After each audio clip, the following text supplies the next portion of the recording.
السلام عليكم ورحمة الله وبركاته. كل سنة وانتم طيبين ورمضان كريم عليكم وعلينا أجمعين. كنت حابب أتكلم على ماتش الزمالك وزد الأخير أو بشكل عام مستوى الزمالك الفترة الأخيرة مع بيسيرو. بشوف إن بيسيرو مدرب كبير جدا جدا جدا، وعكس كل الناس بتقول بعد ثالث ماتش على التوالي تعادل، ولكن بشوف إن بيسيرو في أداء تصاعدي للزمالك. الزمالك كل ماتش بيتطور عن الماتش اللي قبله. بيسيرو بيغير خطته من ماتش للتاني. بيغير شكل الزمالك، بدأ يغير في اللعيبة نفسهم. بيسيرو مدرب كويس، يعني عشان الناس بس ما تقدرش تقول اللي هو جاي بيتعادل والكلام ده. بيسيرو مش بيلعب لوحده، بيسيرو جاي على فريق في نص الموسم ما اختارش لعيبه. الزمالك جاب له لعيبه معينه في شهر واحد غير اللعيبه اللي كانت موجوده من الاول. هو ما اختارش حد، هو جاي على فريق تقريبا منهار. شفنا مع جروس الفتره الاخيره الزمالك حتى لو كسب ماتش او ماتشين الزمالك كان اداؤه سيء جدا. ولكن مع بيسيرو شفنا الزمالك بدا يبقى ليه شكل، بدا يبقى ليه خطه معينه بيلعب بيها. زي ما شفنا بيسيرو جه ماتش بتروجيت كان اول ماتش ليه، ده كان اداء اقل من المتوسط للزمالك، ولكن كان افضل بشكل واضح عن المباريات اللي قبلها. شفنا ان هو اداؤه كان يعني متوسط زي ما قلنا. وصل للجون ورغم كده جه في جون في اخر دقيقه في الماتش وقدر يرجع بعدها بدقيقه واحده وجاب جون التعادل، ودي كانت حاجه يمكن ما بتحصلش كتير، ان انت في دقيقه واحده تتعادل قبل الماتش ما يخلص على طول. جه ماتش الاهلي شفنا طبعا تطور واضح في شكل واداء اللعيبه، بدا يعمل خطه معينه، بدا يلعب ب 3-5-2 صريحه في ماتش الاهلي. قفل كل الخطوط على الاهلي، كله كان قبل الماتش بيقول الاهلي هيكسب وهيكسب مكسب كويس جدا، وده ما شفناهوش في الملعب. لعب بخطه هايله تناسب الماتش ده. مش دي خطه الزمالك اللي المفروض يلعب بيها دايما، وهو يمكن بالغ شويه في الدفاع. يعني هو حتى مع بدايه الشوط الثاني كان لازم يبدا يباغت الاهلي. هو فضل مدافع حتى لحد الدقيقه 60 او 70 لما بدا يعمل تغييرات، ولما جه في جون بدا يعمل تغييرات وبدا يفتح اكتر، وبقى الزمالك شكله الهجومي احسن بكتير واستحواذه على الكره احسن بكتير، وضيع اكتر من فرصه واحرز هدف زي ما شفنا. وخلص الماتش 1-1 والناس كلها اشادت ببيسيرو ونادي الزمالك الماتش ده عكس المتوقع طبعا. جه الماتش الثالث ماتش زد، شفنا اداء للزمالك من اوله، استحواذ كامل للزمالك على الكوره وزد بيدافع بكل خطوطه. زد كان واقف تقريبا كله في نص ملعبه. زد كان بيلعب من غير فيرود، يعني انا اول مره اشوف زد بيلعب بالطريقه دي. زد المفروض من الانديه الكويسه اللي في الدوري، اللي هي بتلعب ما بتخافش يعني، وبتلعب قدام الفرق الكبيره وبتهاجم. شفنا ان زيد بيدافع 90 دقيقه تقريبا. زيد احرز هدف شفنا في الشوط الاول، جاب جون من ضربه ركنيه، خطا مشترك من مدافعين نادي الزمالك طبعا، وهي دي بتحصل يعني. ولكن شفنا بعد كده استمرار استحواذ الزمالك على الكوره لحد اما الزمالك جاب جون نفس الكلام برضو من ضربه ركنيه. ناصر منسي، عايز اشكر يا جماعه ناصر منسي جدا. ناصر منسي لعيب محترم، لعيب مجتهد قوي قوي. مش هقول ان هو افضل كواليتي، ولكن هو بالنسبه للموجودين دلوقتي هو مهاجم كويس جدا جدا. بيستغل الفرص، بيحرز اهداف، بيلعب بدماغه كويس قوي. والافضل ان هو بيلعب بروح، دي اهم حاجه. الراجل بينزل بيموت نفسه، بيلعب دقيقه، بيلعب دقيقتين، بيلعب شوط، ايا كان بينزل يلعب بنفس الاداء. بيفرق مع الزمالك جدا. بنشوف لما نزل ماتش الاهلي هو تقريبا اللي صنع الهدف، هو اللي عملها لعمر جابر، وعمر جابر عملها لبنتاج واحرزنا هدف. بشوف ان ناصر منسي مؤثر جدا. الماتش ده بدا بيه، وده اللي عجبني في بيسيرو. بيسيرو بدا ماتش زد زي ما انتهى بالظبط ماتش الاهلي. نفس التشكيله اللي نهت ماتش الاهلي هي اللي بدات ماتش بتروجيت، سوري ماتش زد. كنت اتمنى ان هو يعني هو كان فاكر ان زد طبعا زي ما الناس بتقول ان هو فريق قوي جدا، فبدا يلعب بالخطه اللي هي 3-4-3، ما لعبش 3-5-2. لا، هو بدا ينزل مصطفى شلبي ناحيه الشمال عكس الماتش الاولاني. كنا بنلعب بزيزو والجزيري بس. الماتش ده لا، هو غير. الجزيري كان وحش قعده، لاعب ناصر منسي. وده اللي زي ما بقول لك عاجبني في بيسيرو. ما عندوش مشكله خالص يا جماعه، انا بجرب، واللي مش هيثبت نفسه انا هقعده وادي لحد تاني فرصه. وده عجبني فيه جدا.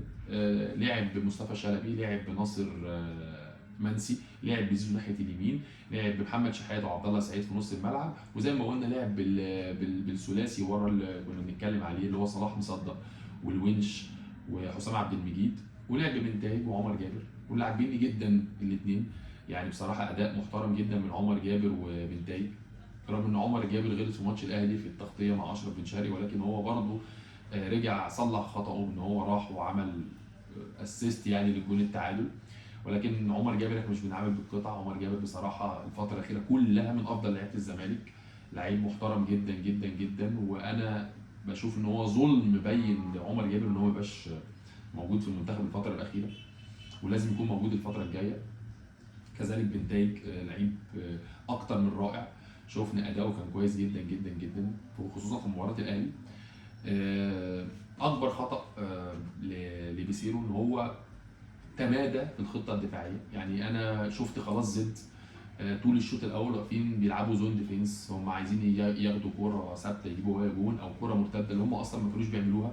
يعني هم كانوا مدافعين ان هم كانوا المفروض يلعبوا على المرتدات عن طريق البنوبي وزيكو وميسي، ولكن طبعا احنا ما شفناش اي هجمه مرتده لزد.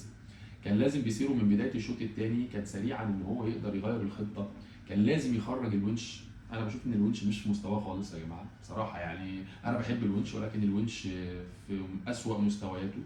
كان لازم الشوط الثاني يخرج الونش من بدايه الشوط الثاني ويخرج مصطفى شلبي، لان طبعا زي ما شفنا مصطفى شلبي يا جماعه احنا يعني تعبنا من الكلام على مصطفى شلبي ومش عايزين نيجي عليه قوي ونقصه عليه قوي، لكن هو ده اخره وهو ده مستواه. مفيش اي جديد عنده خالص. كل لعب كل كور وميس باص، مفيش اي صناعه للاهداف، مفيش اي تهديد للمرمى، مفيش اي شوتنج على الجون، مفيش اي تكمله عدديه جوه ال 18. ما بنشوفش اي حاجه خالص لمصطفى شلبي. كان لازم يخرجه بسرعه بين الشوطين. تغيير ناصر منسي اتاخرت جدا، كان لازم هو يعني يخرج على طول شلبي وينزل ناصر منسي او ينزل سوري ناصر ماهر او ينزل الجفاري ويلعب بطرفين صريح. يعني يلعب الجفاري ناحيه اليمين وزيزو ناحيه الشمال وناصر منسي زي ما هو فيرود. وكان خرج الونش. خلاص احنا مش محتاجين ثلاثه ورا، كان خرج الونش ولعب بمحمد السيد مثلا او احمد فتوح او ايا كان في نص الملعب ويعمل زياده عدديه في نص الملعب وهتعمل تكمله عدديه طبعا للهجوم. ولكن ده ما شفناهوش للاسف، اتاخر كتير جدا. بدا يعمل تغييراته. يعني لو كان عمل التغييرات دي من بدايه الشوط الثاني كنا الزمالك هيحرز اهداف. يعني دي كانت ما فيهاش كلام، الزمالك كان هيعمل زياده عاديه اكتر. رغم كده الزمالك كان بيوصل للجول، ولكن الزياده العدديه كانت هتبقى اكتر بكتير من بدايه الشوط والضغط كان هيبقى اقوى.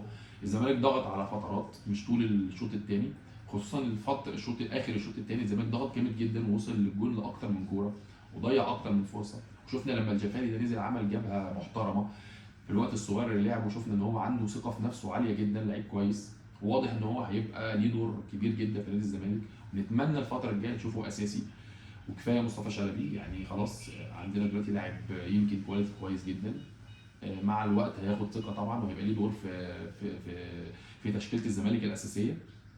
زيزو انا بشوف زيزو الماتش ده كان بيلعب بروح بصراحه وكان بيلعب بشكل قوي جدا. يمكن مش احسن مستوياته لسه ولكن افضل بكتير من المباريات اللي فاتت.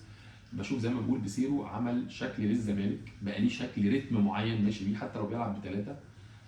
اتمنى ان هو في المباريات القويه يلعب بثلاثه. لو بتلعب مباريات عاديه خالص احنا مش محتاجين نلعب بثلاثه خالص. اغلب الفرقه هتلاقيها بتدافع قدامك، لدرجه ان احنا شفنا زد نفسه اهو بيدافع قدامك. المفروض ان زد نادي قوي.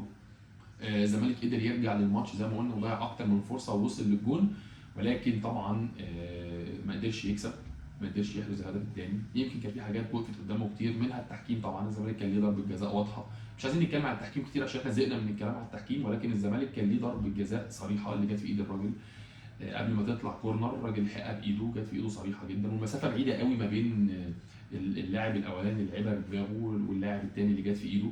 كان لازم الفار يرجع. قلنا بن صباحي ممكن ما يكونش شافها، ولكن فين الفار في الكوره زي دي؟ الفار الكوره واضحه وصريحه، كان لازم الفار يرجع لمحمد صباحي ويقول له تعالى شوفها وهو بنفسه اللي يحكم عليها.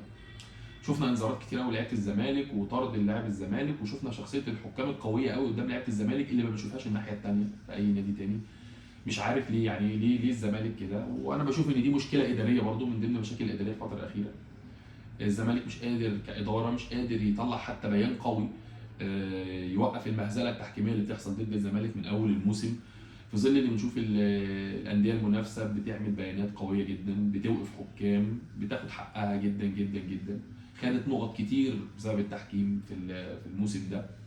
فاتمنى يعني ان اداره الزمالك تكون اقوى واشرس من كده شويه ضد الحكام، ومش ضد الحكام بس، ضد الاتحاد نفسه، ضد رابطه الانديه. زي ما شفنا قرار فوري بوقف جمهور نادي الزمالك لمباراتين يعني عشان الجمهور شتم امام عاشور. متفق جدا جدا جدا ان احنا لازم يكون في قرارات قويه من الرابطه ضد الجمهور. انا موافق جدا جدا جدا، ولكن هيكون ضد كل الانديه، ما يبقاش ضد نادي واحد بس اللي هو نادي الزمالك. شفنا ياما يعني جماهير شتمت، ياما جماهير شتمت لعيبه، شفناها كتير جدا جدا، وكنا بنشوف شيكابالا ياما بتتشتم، وكان الرد بعدها يقول لك لا اللعيب اللي كان بيستفز الجمهور فلا ده عادي يتشتم. انا مش مع ان اي لعيب يتشتم باهله او بعرضه او بامه او ايا كان، ده ضد كره القدم خالص. نتمنى ان احنا دايما يبقى فيه القرارات دي، والجمهور يتوقف ماتش ماتشين ثلاثه ان شاء الله يتوقف خالص، ولكن يا جماعه يكون مسطره واحده على كل الانديه، ما يبقاش على نادي واحد بس وبقيه الانديه احنا ما فيش. حتى القرار بيتاخد فوري لنادي الزمالك على طول، ما فيش المباراه اللي بعدها على طول ما فيش جمهور. ما شفناش الكلام ده قبل كده خالص. نتمنى نشوف الفتره الجايه. ده برضه بيرجع لاداره نادي الزمالك. فين اداره نادي الزمالك من اللي بيحصل؟ مش قادر يدافع عن حقوق نادي الزمالك. طبق القانون وانا مع تطبيق القانون، والغلط غلط بس على الكل، ما يبقاش على نادي واحد والانديه المنافسه الثانيه ما بنشوفش الكلام ده خالص. طبعا بيسيرو، عايز ارجع للمباراه تاني. بيسيرو طبعا هو يعني ادى مباراه جيده، وبيسيرو انا بشوف ان هو بيسيرو جاي، المباريات الجايه هتبقى افضل، الزمالك هيكسب الماتشات الجايه.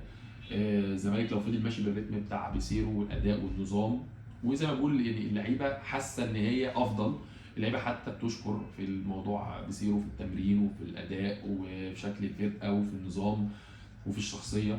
الزمالك عنده فريق قوي دلوقتي، الصفقات الجديده كويسه جدا جدا جدا، زي ما شفنا الجفالي في الوقت الصغير، صلاح مصدق اثبت نفسه في مباراتين، مدافع قوي جدا قوي جدا الزمالك كان محتاجه.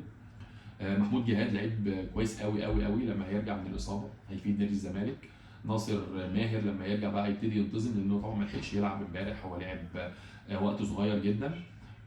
لما هيلعب كتير الفتره الجايه هيفرق. طبعا عبد الله السعيد اسطوره نادي الزمالك واسطوره مصر حاليا، لعيب 40 سنه، وزي ما بنشوف كل ماتش بيبهرنا بادائه.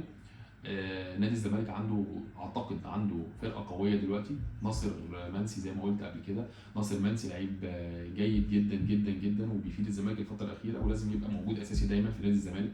الراجل هداف الدوري رغم ان هو مش بيلعب الماتشات كلها اساسي، او هو من هدافين الدوري، ورغم ان هو ما لعبش نفس عدد الماتشات اللي لعبها الهدافين التانيين. راجل اتمنى ان انا اشوفه دايما، اتمنى اشوف الجفاري اساسي.